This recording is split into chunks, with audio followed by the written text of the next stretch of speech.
亲爱的朋友们，欢迎来到微光夜读。做出爆款文案后，我被公司无故开除，老板做局陷害，甚至连赔偿金都一分不给。后来，我带队家几乎挖空全公司的管理层，跪下求我。现在怕是晚了点。接下来开始我们本期故事，记得点击订阅并开启小铃铛。做出爆款文案后，我被公司开除了，只因有人拜访时老板正好外出，而我替他保管了需要送给老板的礼品。没想到老板咬住这一点不放，硬说我贪污受贿。徐总，今天那人说是送给你的，还给我看了预约记录。办公室里，我拼命解释着事情的经过，少跟我瞎扯。他白了我一眼，我今天没跟任何人有约，依我看，你这怕不是贪污的赃物吧？我就觉得你小子这2年不对劲，感情其实是对家的商业间谍是吧？他不容我解释，一个劲儿地将脏水往我身上泼。郑思雨，你给我听着，从今天起，你被开除了，你要裁我。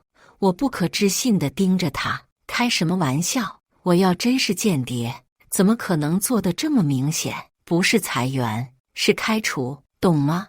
你休想从我这儿坑走1分钱。他得意地看着我，随后朝后面挥了挥手。几个同事就像是早就商量好了一样，不知道从哪儿冒出来，当即开始腾挪我的个人物品，大有把我扫地出门的架势。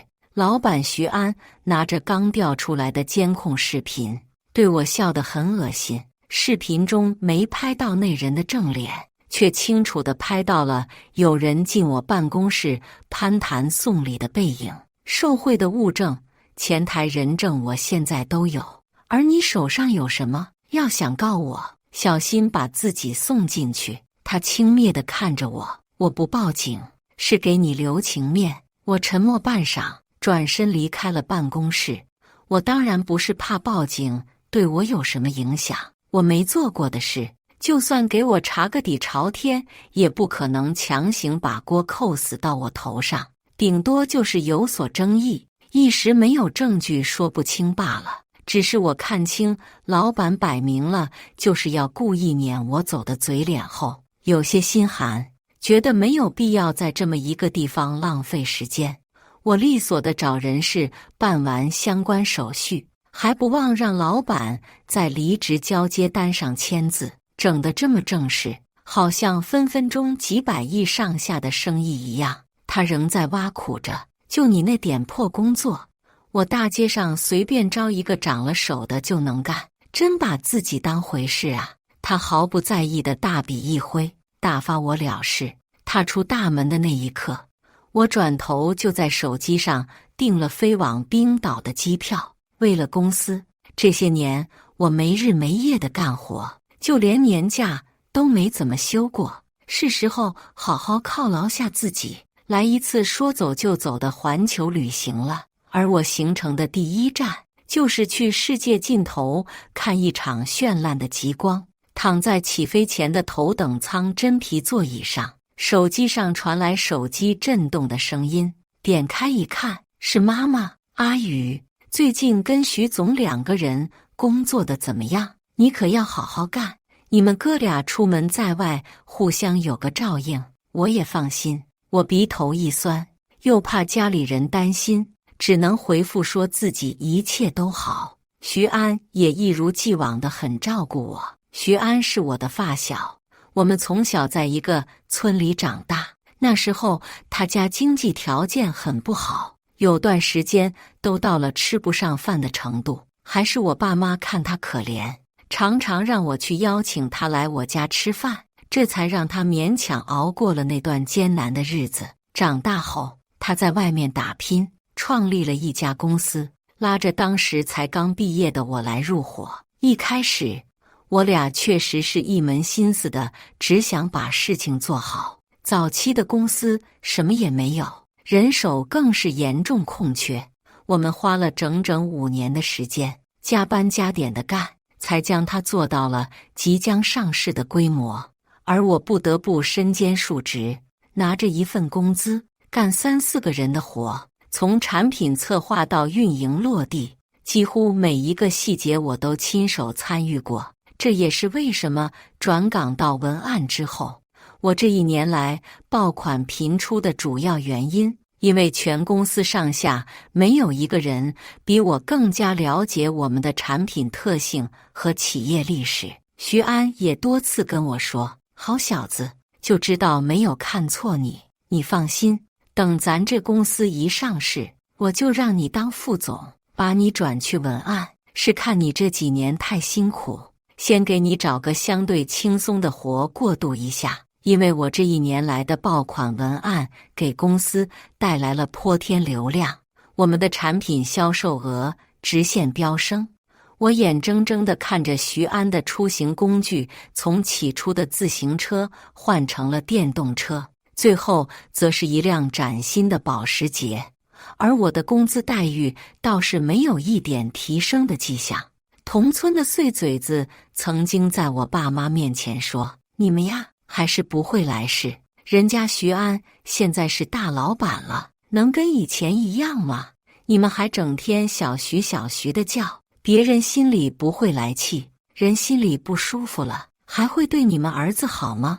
我爸妈是老实巴交一辈子的农民，但只要是牵扯到我的事情，他们都会无比认真。中秋节的时候，他们从乡里连着坐了10几个小时的车赶过来，说是来看我，而等我去上厕所的功夫，他们却拎着几盒燕窝鱼翅往徐安的总经理办公室走去。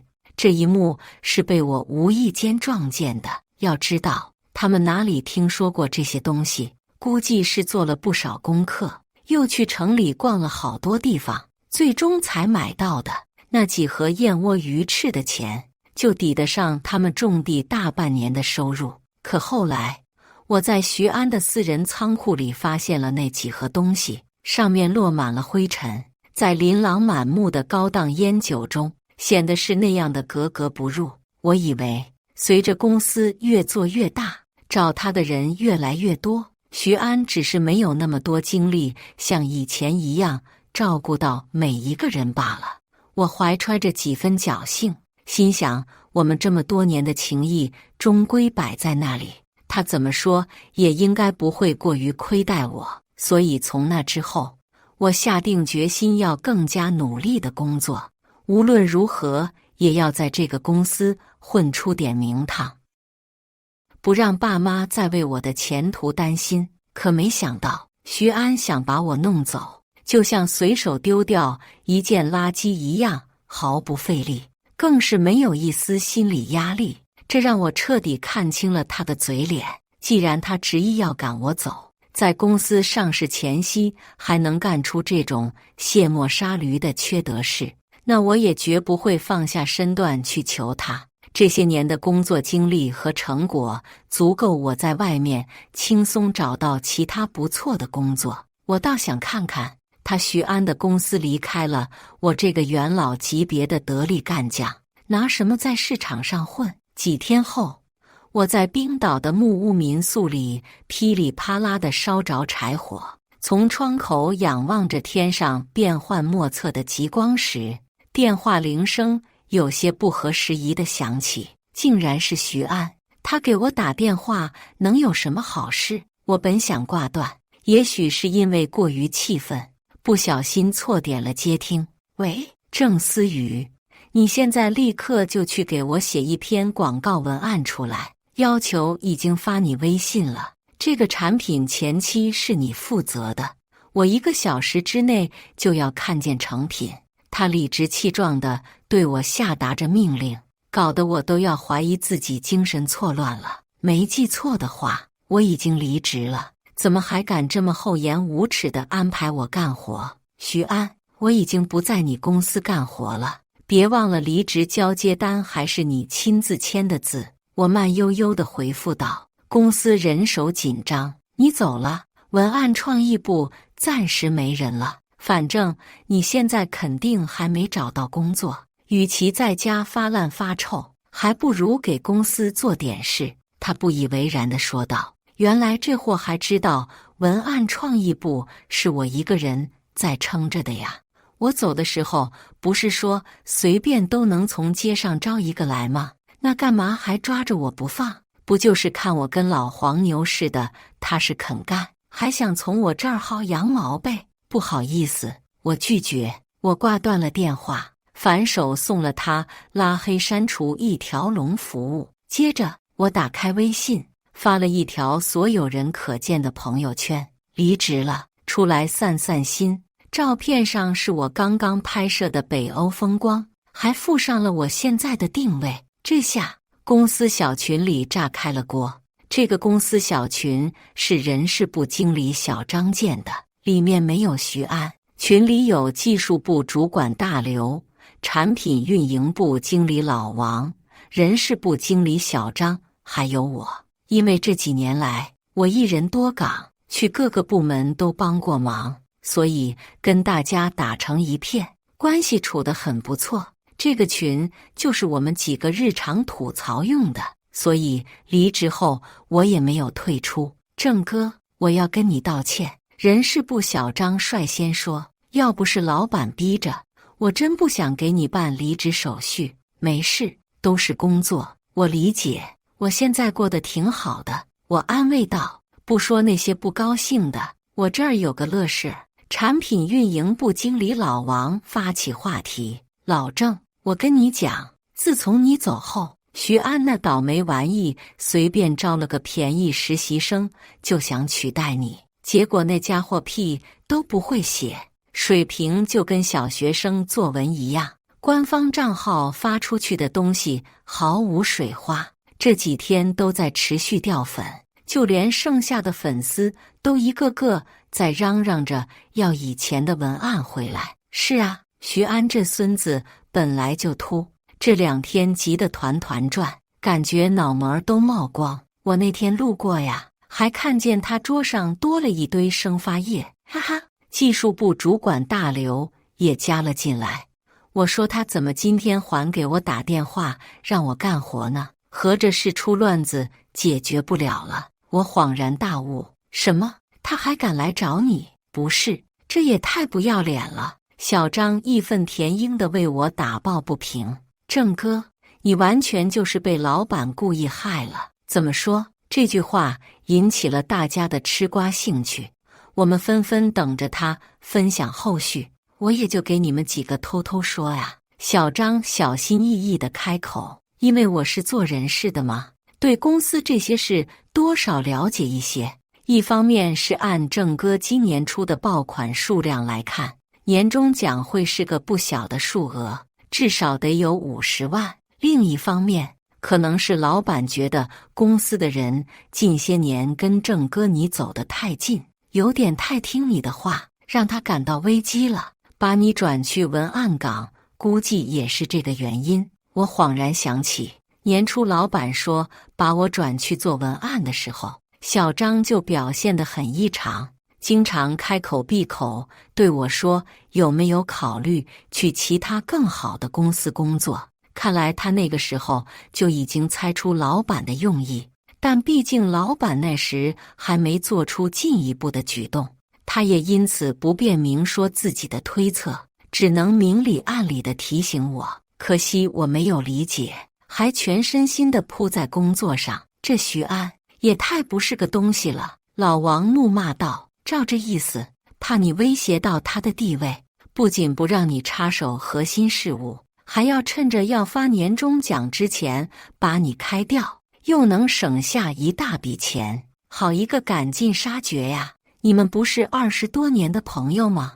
这种事他竟然也做得出来，真的是人不要脸，天下无敌！大刘附和着，群里的大家将矛头指向老板，一个劲儿地痛骂着徐安这个王八蛋的不是，顺带吐槽自己平时工作中被他无情压榨的经历。就在这时，我的手机铃声再次响起，是一个没加备注的号码。小郑，听说你现在离职了，怎么样？终于可以考虑考虑我这边了。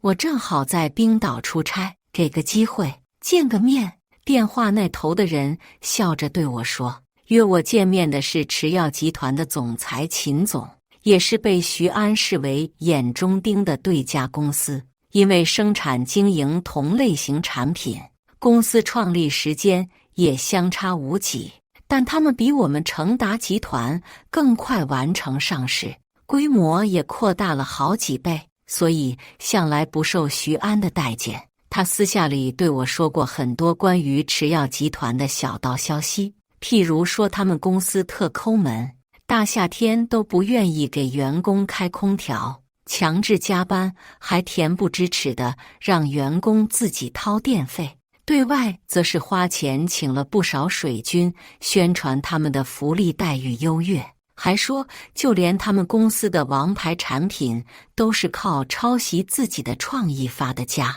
只是苦于找不到证据，所以只能吃哑巴亏。其实在我就职期间，他们那边的猎头就曾多次联系过我，问我有没有跳槽的意愿，还说薪资给我翻倍。但当时除了放不下我花了这么多心思打理出来的成达集团这一主要原因以外，我还对池药集团提供的薪资待遇持一定的怀疑态度。毕竟那时的我对徐安还是太信任了，潜移默化地被他影响，导致我虽然没去过，但在脑子里对池药的第一印象就不算太好。再加上这边工作忙得我不可开交，所以我从来没有深入花时间去调查池药在业内的口碑，更没有和那边的人有太多接触。然而这次是大名鼎鼎的秦总亲自来邀请我，可见那边对我的重视程度之高，因为都是一个行业圈子里的人。原本我只是在某次因公出差时和他有过一面之缘，仅仅礼貌性的互换名片就再也没见过，没成想他却对我印象如此深刻。思索片刻后，我欣然同意赴约，先去打探下行业情况也好，对我总不至于有什么损失。秦总来冰岛出差，是受邀参加一场世界级企业科技博览会，他顺道把我带上一起前往，向我讲解他们公司所获得的前沿科技成果。博览会展区内部窗明几净，世界各地的企业家们阔步高谈，分享着自己的创业经历。小郑，其实我很早就留意到你了，这些年听业内人说你在老东家那边受了不少委屈。秦总与我边走边聊，我觉得那都是他们的问题。像你这种多方面的复合型人才，无论放在哪个领域都相当突出，可能你都没意识到自己有多抢手。他边说边领着我参观他们公司的展区，我被眼前的场景所震撼。池药集团的产品科技含量大大超出了我的想象，其中涵盖的许多高新技术与国际接轨，是国内市场上目前称得上相当罕见的，发展前景不可估量。不光如此，所有的产品都经过国际权威机构认证，有严格的版权登记等一系列手续。直到现在我才明白，徐安那货满嘴跑火车的蒙骗了我多久，还敢大言不惭地说池药抄袭他。就按他那有仇必报的性格，真有这种事，怎么可能轻易放过他们，还眼巴巴地看着他们做大做强。况且池药集团这边资料齐全，铁证如山，看不出半分伪造的可能性。我知道你刚刚离职，多半还没心情想这些事，放心吧，我绝不会逼你。展会结束后，秦总真诚地对我说，这段时间我会在欧洲各个国家拜访客户，你就跟着我到处玩玩，费用由我全包，等你玩高兴了，再考虑跳槽的事也不急。池药的大门随时对你敞开。在他的一通电话过后，两个堪称绝色的混血美女被他喊了过来，怕你一个人无聊，我特意喊来了这两位老朋友。在我见客户的时候，就让他们陪你去各大景点逛逛吧。”他介绍道，接着又对美女们仔细嘱托了出行的注意事项，告诉他们务必重视对我的这次接待，他是自己人，一定要帮我照顾好啊。他这样对美女们说道。秦总的所作所为跟徐安一贯宣称的大相径庭，不仅不抠门，反倒是出手十分阔绰。但刚被徐安开除的经过仍然历历在目，让我心有余悸，没办法很快对秦总产生信任。再加上他对我的关照可谓是无微不至，让我不禁有一丝担忧，这人会不会实际上是笑里藏刀的类型？然而之后的事实证明，我多虑了。我表面上不好直接拒绝秦总的邀约，因为再怎么说他也是业内有名的大佬，如果真得罪了他，对我日后事业的发展恐怕没有一点好处。但防人之心不可无，我暗自在心里做好了最坏的打算。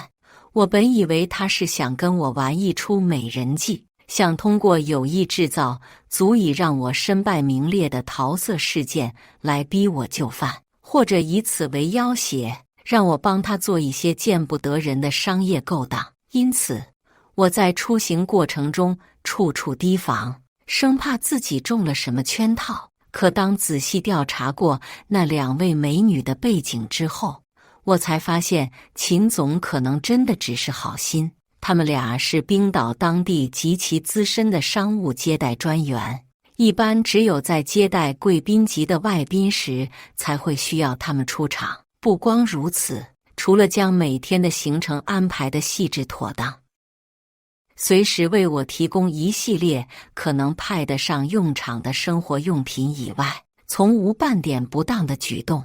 就连秦总有时候晚上心血来潮约我去喝酒，也从不会让他们陪着，他每次都是早早地把他们2个女孩子支开，让他们先回酒店各自的房间休息，绝不会让他们参与酒局。从相处的种种细节来看，秦总真的与徐安口中的他很不一样。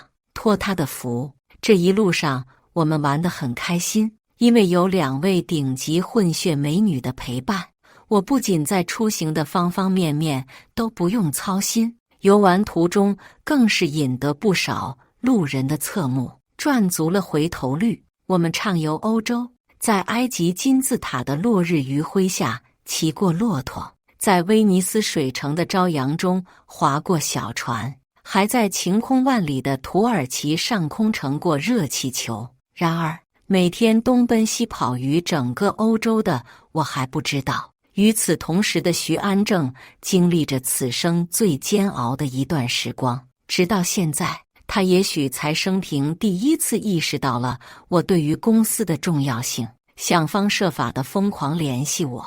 这天周五，秦总难得有空，和我们一起在阿尔卑斯山下进行户外烧烤。就在举起手机给大家拍摄完合影后不久，我发现手机弹窗一连显示了好几条陌生号码的短信。老郑，我是徐安，你先别拉黑我的新号，听我把话说完。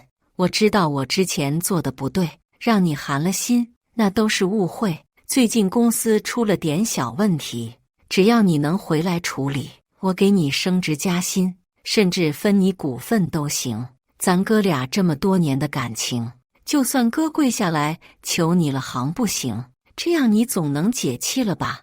你这些天到底去哪了？我提着果篮想去你家上门赔罪，去了好多趟都没见着你人。紧接着，徐安真的给我传送了一张彩信，照片上面的徐安尽显疲态，就那样直愣愣地跪在地上，双眼红肿。我冷冷地看着他这副虚情假意的嘴脸，内心毫无波澜，不理会他那依旧不停显示着正在输入的对话框，又将他这个号也拉黑了。误会，当初为了把我赶走，一个劲儿往我身上泼脏水的时候，怎么不说是误会？除此之外，我还把他这一段小作文截图发到了公司小群里，朋友们来看看这货又是在搞什么幺蛾子。底下很快有了回音，郑哥，你周末也是玩得够嗨呀，这个点了还不睡，羡慕死我了。小张调侃道，我这才意识到瑞士跟国内有7个小时左右的时差，我这边的时间正是下午5、6点，国内已经是半夜快1点了。也就是说，徐安这回怕是真的焦头烂额，愁得半夜都睡不好觉。我去，我还想跟你说呢，我们好多人这会儿都还在公司通宵加班，忙得简直是不可开交。老王补充道，你知道吗？那个实习生今天捅了大娄子了，那家伙不会写文案，徐安也搞不懂这一块的业务，2个人就一通瞎整，频频出岔子，导致公司产品订单锐减，收入缩水了一大截。这就算了，偏偏徐安因为这事把实习生当众大骂一通，骂得老难听了，以至于人家立马就撂挑子不干了。走之前还用公司官号吐槽被压榨的事，甚至把内部成本价格都给发到了网上。大刘发了一个苦笑的表情，他连账号密码都给改了，绑定手机也换了。你知道我们技术部为了补救这事额外花了多少精力吗？我点开国内主流的社交软件，发现热搜一栏上赫然显示着成达集团的大名。徐安的公司这回是丢人丢大发了，内部机密被泄露不说，舆论上也很难占到上风，因为那实习生放出了徐安辱骂他的录音音频，不少言论都到了人身攻击的地步。旁人只会觉得这是一场由不堪压迫的底层员工发起的报复行为，不会有多少人站在徐安那边。在近乎人人喊打的舆论氛围下，先前买过公司产品的网友也纷纷来跟风踩上一脚，吐槽产品的质量和价格问题，其中可能有的是真的，有的估计是竞争公司请的水军，有的则是纯粹凑热闹。所谓的墙倒众人推，说的大概就是这样的情景。我过去在撰写产品广告文案的时候，有时也会被迫卷入社会突发事件的舆论战中，或者是被竞争公司花钱雇来的水军恶意诱导舆情动向。每一次都是我费尽心力想办法解决，而我的武器基本上就只有笔下的文字。说到底，还是因为我是新闻传播学专业科班出身，对处理这方面的事物有一定的手段。看来徐安低声下气地求我回去，目的就是想让我帮他摆平这个烂摊子。只可惜他再也没有这个机会了。我这边有消息说，投资方很不满意这一次的舆论风波，有撤资的强烈意向。别说什么上市，我看公司是要完蛋了。郑哥，我怕是马上也要来抱你大腿了。呜呜呜，你那边有不错的工作推荐吗？小张发了好几个泪眼汪汪的哭泣表情包，群里还在热火朝天的聊天打趣，我却陷入沉思。离职到现在，玩的算是差不多，对秦总公司情况也掌握了个七七八八，该是时候决定下一步了。我向躺在草坪上放松的秦总慢慢走了过去，低下头对他说，秦总，我想好了，我愿意加入池药，只是我有一个不情之请，我答应入职池药，前提是秦总愿意满足我一个条件，这个条件就是在我入职池药的同时，把成达集团部门经理以上级别的大部分职员一起挖走。我知道这个条件可能有些过火，但我向他做出承诺，我选中的人绝对都是资质中上等的，而且可以提供相关工作成果予以佐证。眼下徐安的公司就快要分崩离析，我也想尽我所能给曾经一起共事多年的伙伴们创造些机会，但我没有料到秦总出奇的信任我。行，我相信你，能被你看上的人肯定有这个实力，你放手去做就好，其他的不用管。简单撂下这么一句话后，他将这事交由我全权负责。我向成达集团的管理层一一发出邀约，认真筛选了一批颇具能力的人，其中就包括小张他们几个。这一举动把徐安打了个措手不及，让他本就摇摇欲坠的公司雪上加霜。因为池药这边待遇本就高出成达不少，跳槽过来的人大多都能在原薪资的基础上涨薪40%至60%，所以根本没几个人拒绝这一大好机会。小张他们过来办入职手续的这天，第一时间兴致勃勃地找到我吐槽徐安的近况。你知道吗，郑哥，我们集体请辞的那天，徐安都炸了。小张乐得合不拢嘴，他整个人吓得下巴都合不上，跟被雷劈了似的。还没完呢，我记得有一个暴脾气的，被徐安嚷嚷几句不让走之类的话后，直接就把咖啡泼了他一脸。大刘插嘴道：“滚烫的哦，这下好了，徐安的公司算是被你彻底架空了。”哈哈，我兴趣盎然地听着他们的分享，又交流了一些池药这边的信息后，带着他们参观了现在的公司。池药这边采用的是弹性上班制度，不需要早起打卡，只需要保证一天在公司的时间待够8小时即可，这当中还涵盖2小时的午休时间。公司一年有足30天的带薪年假，每天哪怕多加班1分钟，也都会按规定发放加班费。工作氛围很是融洽，同事都挺好相处，不光同事，就连领导也很有边界感，绝不会在下班时间发信息打扰员工的私人生活。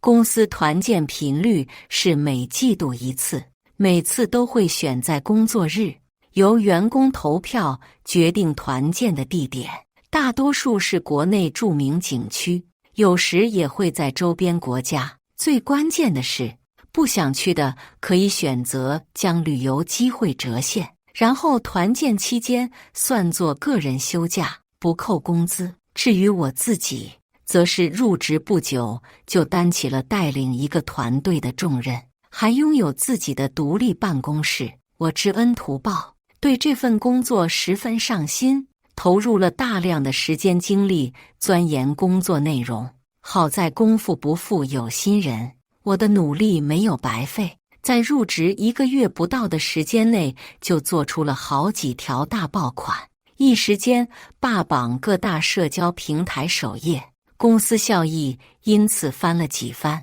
秦总乐不可支，整个人容光焕发，豪气地让财务给我下个月多算高达整整100万的绩效奖金。除了事业大有起色以外，我似乎也迎来了久违的桃花运，跟组里新来的实习生妹妹李宇走到了一起。当然，我们的感情并没有掺一点利益的成分，起因完全是2个人的兴趣爱好高度相似，在接触中才慢慢变得情投意合。过去的5年里，我疲于应付工作，根本抽不出时间来谈恋爱，以至于年近30岁了也没有对象。而现在，我爱情事业双丰收，我的生活就这样一天天地越变越好。但我没有料到，徐安居然阴魂不散地找上了门。这天，正准备去开部门会议的我，被强行闯入公司前台的徐安拦下。他眼圈发黑，满眼红血丝，气急败坏地瞪着我。我就知道你不是什么好东西，你凭什么带着他们把我的老员工全挖走了？看这样子，他应该是调查出了员工大批量跳槽的幕后推手是我。那咋了？我无奈地耸耸肩，抱歉呐，徐总，我们这么做可都是合法合规的。围观看热闹的人越来越多，他们小声地对徐安这副人不人鬼不鬼的样子议论纷纷，说的大多不是什么好话。徐安大概是感到自己受到了莫大的羞辱，大吼一声就要扑过来揍我。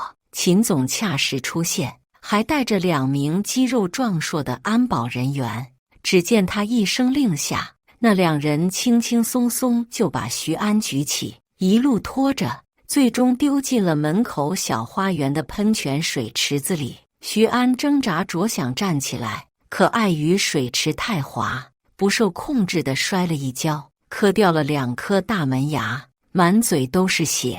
他那本就稀疏的头发被打湿后，显得更加潦草，就那样稀稀拉拉地挂在脑门上，模样惨不忍睹。哎，我说这人咋看着那么眼熟呢？他不是新闻上那个人吗？因为公司招不到人，为了省事，就让各部门利用 AI 干活。结果因为 AI 软件开发不成熟，涉及侵权，赔了不少钱。有同事认出了徐安，你这么一说，我有印象。听说他公司都倒闭了，欠一屁股债，每天被人追着要钱。这种人竟然还有脸来我们这儿撒野呀！同事们你一言我一语地声讨着徐安，让他颜面全无。等众人再一转头，徐安那货不知什么时候已经灰溜溜地消失不见了，像是溜回了下水道里的老鼠。我不会就这么轻易地放过徐安。早在我从成达离职的那一刻起，我就暗中找了顶尖律师，在调查当初开除我的那件事。几个月过去，律师那边终于收集到了完整的证据，证明我不仅没有贪污受贿，反而是徐安那边无故开除员工。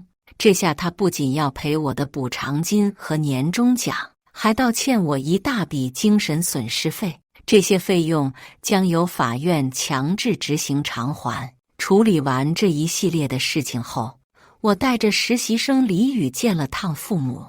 我爸妈对这个乖巧可爱的准儿媳很是满意。从家里回到公司的那天，我趁着午休时间站在办公室阳台极目远眺，想放松一下连续盯着电脑屏幕看了好几个小时的眼睛。